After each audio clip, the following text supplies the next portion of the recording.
Next game we're talking about is Team Buddies, which was nominated by @Wordito on Twitter. Thanks again, Wordito. Nominated some good games. It was developed by Signosis Camden and published by, in Europe, I think it was published by Sony Computer Entertainment. And Midway in North America. America. Wow, that's a weird partnership. That's a weird license. Never heard Sony was like, so it's so weird that Sony would be like, well, we'll publish it in like Britain and Australia, but when it goes to the America, forget it. They can deal with it themselves. Like, apparently this game is supposed to be really rare for some reason. It regularly sells for about, like, I guess you'd say like $70, $80 at the moment. That's the kind of price, which is a bit pricey for a PlayStation 1 game. I don't think the US release was even as wide as the PAL release. I think that's more common. Probably not. PAL release comes in a thin case. I have it right here, actually. I actually got this game. And that would be its very first release, which was on, you guessed it, September 15th. Hey, he's right. Year I'm up. the Wikipedia right now. Although in Team Buddy's case, that may have been a mistake, since I think nobody cared about this game, like, at all. It got, like, I think it got, like, 8s, 9s, 10 out of 10s from, the various magazines, and people were like, cool, and then everyone forgot about it. I'm just pointing it out now. Like, okay, so episodes, this is episode 18. Episodes 17 and 18, all September releases. Also, I think at least one of the games from maybe, a lot of September releases in the PlayStation era. That makes perfect sense. That's when everyone wanted to get their games out. Who wants to talk about this game? Because I've got nothing to say. I'll let Cal go for it first, and I'll chime in when appropriate. Okay, well, I mean, Team Buddies is kind of like the Herzog Zwei again. They took this concept. Bless you. It's a good way of boozers. I'd call it a very streamlined RTS. Yeah, it's kind of like if you took maybe sort of cannon fodder or that sort of game. You've also got something like Darwinia, the introversion game. This kind of like low level. You control characters, but it's also an RTS, and it's a very curious one because you play as up to 4 characters, and there's a point in the map, sometimes several, where crates fall from the sky. You pick up a crate. This all happens in kind of like an ISO, like sort of pulled out view. You take the crate back to your base, and then you put it on a little build square. I have to explain all this because it's a weird kind of game. And then the amount of crates and the sort of shape that you build with those crates in a 2x2 block that goes 2, 2, 2, like in like all directions. You can build the level's weapons, which is, like basic things like guns, but also weird stuff like freeze rays and cluster grenades and just some crazy stuff. And entire vehicles like tanks and planes if you put together. Yeah, depending on the weapon, it'll be tanks, planes, UFOs, lots of stuff, like crazy amounts of stuff. And also you can build extra buddies, which are your teammates. And they are controlled by the AI, not by you. You can only use one at once, and you can give them orders like attack that guy or attack a base or just go cause mischief. It has a few like overall AI things. And the goal is you can switch to one of your buddies. You want to take control of them. Yeah, at any time. Control one at a time. And you can do things like you can go to your opponent's base and mess up their stuff by stealing their crates. You can blow up their base so they can't build things anymore. And the goal is, in a general sense, it's to like blow up bases and like I think kill the most buddies usually in the standard game mode. But there's some other game modes that you can do. They try to vary the objectives in the single player campaign a good bit, like get this vehicle and bring it back to the base, like hit all the points for the enemies, reset them. And some weird stuff like you've got like go to these different points and pick garbage cans up, and some really like curious, like very single playery stuff that, because the AI not great especially that's like my biggest issue with the game, especially friendly AI. Like sometimes you'll try to build some like a gun and they'll just like walk up and just take it before you can actually grab it. Even if they already have a gun. It's very important to kind of micromanage them, otherwise they will really mess you up. Micromanagement. Arg. That's a trigger word for me when it comes to video games. I'm already having enough trouble trying not to get my ass killed. You want me to babysit these losers? But I mean, generally the way I would play back when I played this game quite a bit, you kind of like, you get what you want, and then you just say, okay, AI, do whatever you want. I'm just going to go and blow up bases and stuff. Like that's what I'm gonna do. And there's also power-up crates, which are blue, and they give you an enhanced version of the weapon or buddy that you're building. And there's a lot of buddies that have all these like extra traits. Like one can fly and shoot lasers. One is not able to be lit on fire and can't be moved by explosions, and he looks like the Terminator. There's lots of that sort of British comedy humor that you sort of find in Psygnosis games. This was a really weird thing to me to think, but why was I getting the impression this game was like a British version of South Park? South Park for some reason. Like I don't know, that might not be the right thing to compare it to. It does have like a strange like profaneness to it. Like the buddies actually, and this was I guess kind of like a thing that was kind of like, whoa, it's kind of naughty because they'll say things like they literally say like I fuck your mom or something. Like they actually say that like in. I have never heard that line. I don't think I got that far either. I've heard. It gets bleeped out. They censor the swears, but yeah, there's lots of like. I know that the medics are giant gay stereotypes, which also isn't very cool. But yeah, some of the characters because there's a reason why this game didn't get more distribution. No, it's a late release PlayStation game, so no one cared. Like 2000 on the PlayStation, late 2000 on the PlayStation, nobody cared at this point. But there's like 6 or 7, maybe 8 different voice sets. Like each team buddy color has its own voice. So there's a lot of different recorded dialogue that you get. And I think you mostly get that if you play multiplayer because you can choose your color. But I think you play through most of the different colors. If you some of them aren't racist. So, yeah, some of them are just British, but that I guess is anyway. I always got like the weird Brooklyn accent, guys. Well, I think that might be the starting. Which color is the super racist Japanese accent English type voice? I believe there is one. I think is it? I think it's purple. I think it's purple. Is it purple? Because yeah, there is a set of stages that are essentially that sort of Asiaville. Like that's what it is. I'm not trying to be racist here. It's like I gotcha. Just because you got samurai buddies and ninja buddies, sorry, and they have stereotypical accents.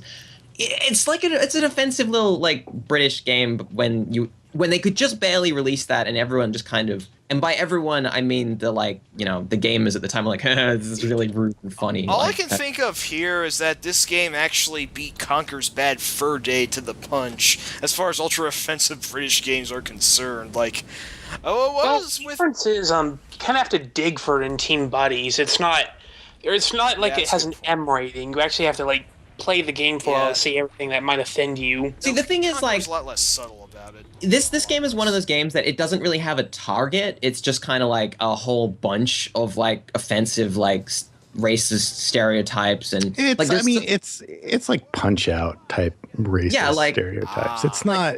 It's all in good fun. It just they make fun of the British as well. Like they make fun of themselves, and that's important. Like. What happens is because the game it's actually really important to the game in terms of flavor in that as the game happens, when buddies start hitting each other, they all just start cussing each other out in like with all their little insults. So there's just a constant stream of just like abusive like messages being thrown around verbally to like each other.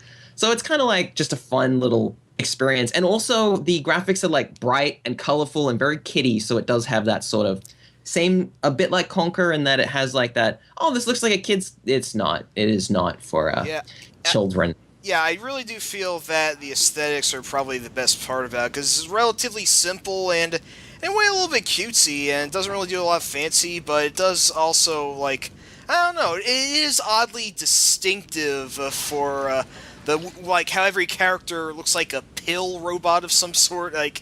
And just the various environments and maps they have, I think, do have very interesting design to them. But I'm going to be honest, I wasn't the biggest fan exactly of how it played. Maybe I'm just not... Yeah.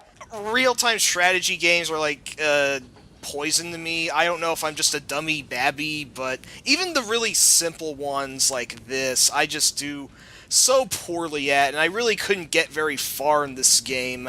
And I don't know if that's because I'm just inherently bad at that sort of genre, or if it's because Psygnosis is cruel. Right. it's time to get to the elephant in the room here. This is a British game, and to narrow it further, it's a Psygnosis game, and that means it's going to make you fail, and it's going to make you hate it again and again and again. But it does look and sound really nice. It does, Right, yeah. it's a Psygnosis game. I think Psygnosis should have just been an art production company because they looked brilliant, but their game development skills were. I want to say the most legitimate game they've ever made was Colony Wars. Even then, that one was really tough, but it at least felt like you had an idea of what you were doing. I would say with Team Buddies and a lot of their PlayStation games, they kind of they got like a little bit more under control in terms of at least when their games were kind of hard, they were also interesting. And I think this one is very interesting. This game, there's nothing like this. It's a very strange RTS sort of like, because you got a lock-on button that lets you lock on to buddies to shoot them kind of easier. And it's got like this really weird like tactics sort of thing, but it's also like a kind of shooter action game. You jump around and it's a hot mess. That's what it is. It's So, like, I don't. Yeah. What I'd like to know is this game, is Team Buddies, do you guys consider it like a game that is a dead end, or is it a promising I would love exploration to of see the RTS genre that could have been done better? I feel For like me, you could probably definitely. bring this game back, put it in a franchise, put some MOBA elements in there. How would you do it? What would you fix it? How would you fix it? That's what I'd want to know. I mean, the first and easiest way to fix it would be to have because the game doesn't care about balance.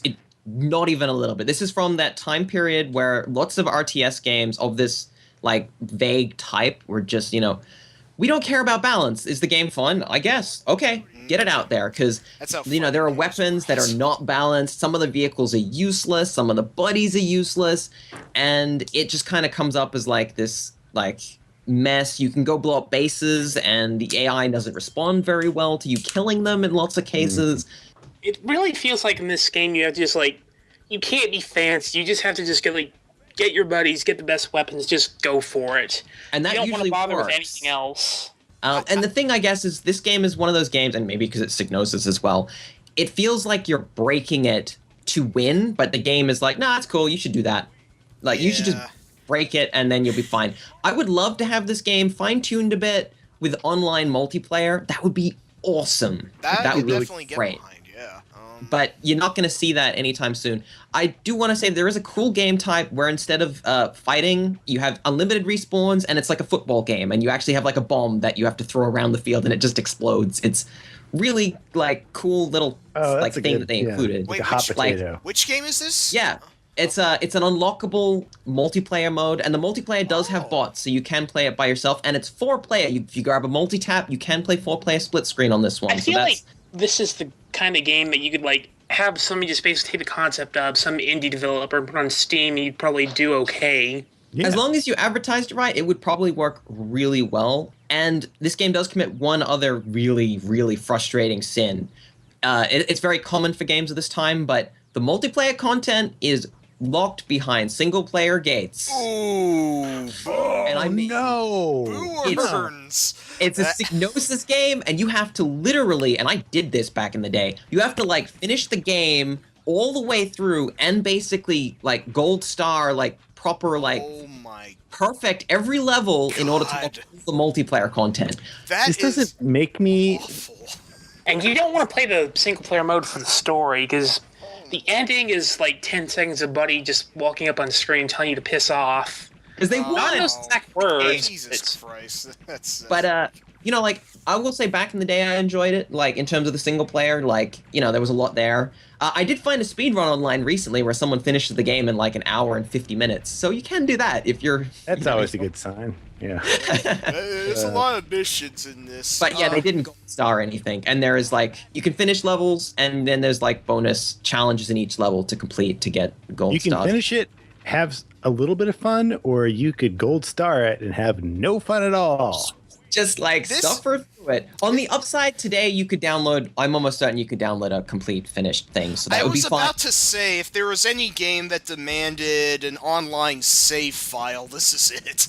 I have never heard of a game suffering for having a focus on single player before, because usually some games I've encountered, usually this is after the PS1 era, but some games campaigns were kind of bogged down because they were trying to push some crap-ass multiplayer mode that didn't really fit. So I just find it ironic this is the reverse. Yes, Xerxes, what? To rank it, I would put it below Clash of Demon Head. Whoa. I wouldn't put it that low, but as I said, That's not that low. Well, no, I mean, like, I'm gonna say, like, I've alluded to it, and it's pretty obvious. I am like one of the like half a dozen people that is a legit like fanboy of this game because I played it when it was new. We've all seen your tattoos. I know, and I regret that I got the entire buddy cast on my back, but that's that's my. You should have had him so close to your ass. Like, just have some dignity, like a little bit further up on your back. Well, that was the joke. They're pointing down there, man. It's good. I do think this game does kind of hit the Donkey Kong Country 3 zone.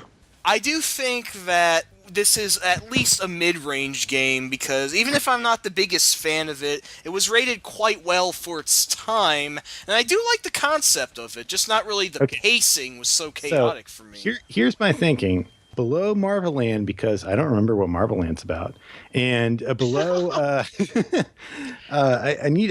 keep watching footage of that game and trying to remember. How about between NFL Blitz and Clash of Demon Head? Right above Clash of Demon Head. Right. Okay. All right. I mean, look. Me and Bob and I are on the same page yet again. My general opinion on this one is it's, as I said, like, this is a game that would benefit so much from someone just taking a second crack at it and just going, "Yep, we're gonna make this game shine." As it stands, how I feel about NFL Blitz. Yeah, I have no idea how you feel. What was wrong with NFL Blitz again? I thought that was a really good game. Yeah, we thought we felt like the original NFL Blitz, which is the one we were asked to rank, had some problems that I think it was with the passing system. Whereas like there was it was a very solid game that had one mechanical aspect to it that was not very well realized. They fixed later, but we weren't asked to rank those later games. Whereas with this game, there is only one Team Buddies. That's, I think that's also like there is only one Team Buddies. And this game is like a perfect example of that sort of PlayStation 1, like, we don't know what we're doing, but we're going to try something era. Like, it reminds me of your beloved Bushido Blade in that regard, where they're like, okay, well, RTSs are cool, but we can't make one of the less to publish this than it does to throw it in the garbage, so let's put it out there. Well, it's like you can't make a proper RTS on a PlayStation. I know they released Command & Conquer on it. That was a bad idea. But it was. They stepped up and they went, okay, but let's make an RTS-ish game that works on a console. And they got very close, and you can see it. You can see the game, and you go, this game... If I had to compare this... StarCraft 64? You're dissing that? If I had to compare this to, like, any other game, I'd compare it to the Worms, only not nearly as polished. No, not even close. It's a different in a few specific ways. If you think this game that Team Buddies is better than, I said it's not nearly as polished as Worms. I would say at best you could put it above Donkey Kong Country 3 and below Pulse Man. At best you could put it below Donkey Kong Country 3, above Marvel Land. I would be more comfortable with that placement. But like, I'm saying that WWF No Mercy is way more fun and crazy, and you don't think Team Buddies is crazy? Team Buddies is crazy. Well, I think Team Buddies is actually too crazy. Honestly, I think the you could say it's too crazy works against it, but that's just what I feel. Like, this game has a lot of stuff. And it's they packed a lot of content and a lot of ideas into it. I prefer it to a wrestling game because I don't like wrestling games, but I don't like wrestling games either. I hate wrestling, but the game is